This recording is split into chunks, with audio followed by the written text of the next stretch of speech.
सावन मास के शुक्ल पक्ष की तृतीया तिथि को मनाए जाने वाली हरियाली तीज सुहागनों का महापर्व है। इस दिन विवाहित स्त्रियां निर्जल व्रत रखती हैं और भगवान शिव माता पार्वती की आराधना करके पति की लंबी आयु की कामना करती हैं। इसके अलावा मान्यता है कि इस दिन जो स्त्रियां श्रद्धा पूर्वक ये उपवास पूर्ण करती हैं उन्हें धैर्य, सम्मान, प्रेम और शक्ति की प्राप्ति होती है। धार्मिक मान्यता के अनुसार हरियाली तीज का पर्व शिव पार्वती के पुनर्मिलन के उपलक्ष्य पर मनाया जाता है। पौराणिक मान्यता के अनुसार माता पार्वती ने शिव जी को पति के रूप में पाने के लिए कठोर तप किया था। इस कड़ी तपस्या के फलस्वरूप 108वें जन्म के बाद श्रावण मास के शुक्ल पक्ष की तृतीया तिथि को भगवान भोलेनाथ ने पार्वती जी को पत्नी के रूप में स्वीकार किया था। ऐसी मान्यता है कि तभी भगवान शिव और माता पार्वती ने इस दिन को सुहागिन स्त्रियों के लिए सौभाग्य का दिन। ये पर्व विशेष रूप से हरियाली, वर्षा और प्रकृति के सौंदर्य का उत्सव भी है। चारों ओर हरियाली छा जाने के कारण इसे हरियाली तीज कहा जाता है।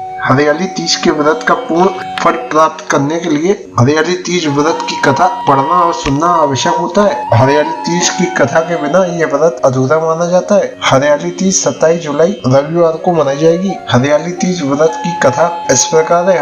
हरियाली तीज व्रत की पौराणिक कथा के अनुसार माता पार्वती ने भगवान शिव को पति के रूप में पाने के लिए कठोर तप किया था। इस कड़ी तपस्या में माता पार्वती ने भगवान शिव को पति के रूप में प्राप्त किया। कथा के अनुसार माता गौरी ने पार्वती के रूप में पर्वतराज हिमालय के घर पुनर्जन्म लिया था। माता पार्वती बचपन से ही भगवान शिव को वर के रूप में प्राप्त करना चाहती थी। इसके लिए उन्होंने कठोर तप किया। एक दिन नारद जी पर्वतराज हिमालय के पास पहुंचे और हिमालय से कहा कि पार्वती जी के तप से प्रसन्न होकर भगवान विष्णु उनसे विवाह करना चाहते हैं। ये सुनकर पर्वतराज हिमालय बहुत प्रसन्न हुए। दूसरी ओर नारद मुनि विष्णु जी के पास पहुंच गए और कहा कि हिमालय ने अपनी पुत्री पार्वती का विवाह आपसे कराने का निश्चय किया। इस पर विष्णु जी ने भी सहमति दे दी। नारद मुनि इसके बाद माता पार्वती के पास पहुंच गए और बताया कि पिता हिमालय ने उनका विवाह विष्णु से तय कर दिया है। ये सुन माता पार्वती बहुत निराश हुई और पिता से नजरें बचाकर सखियों के साथ एक एकांत स्थान पर चली गई। घने और सुनसान जंगल में पहुंचकर माता पार्वती ने एक बार फिर तप शुरू किया।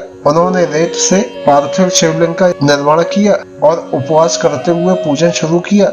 भगवान शिव इस तप से प्रसन्न हुए और माता पार्वती को उनकी मनोकामना पूरी करने का वचन दिया। इस बीच माता पार्वती के पिता पर्वतराज हिमालय भी वहां पहुंच गए। वह सत्य बात जानकर माता पार्वती की शादी भगवान शिव से कराने के लिए राजी हो गए। भगवान शिव इस कथा के बारे में बताते हैं कि बाद में विधि विधान के साथ उनका पार्वती के साथ विवाह हुआ। शिव जी कहते हैं कि हे पार्वती, तुमने जो कठोर व्रत किया था उसी के फलस्वरूप हमारा विवाह हुआ है। इसके पश्चात भगवान शिव ने कहा कि इस व्रत को निष्ठा से करने वाली स्त्री को मैं मनवांछित फल देता हूँ।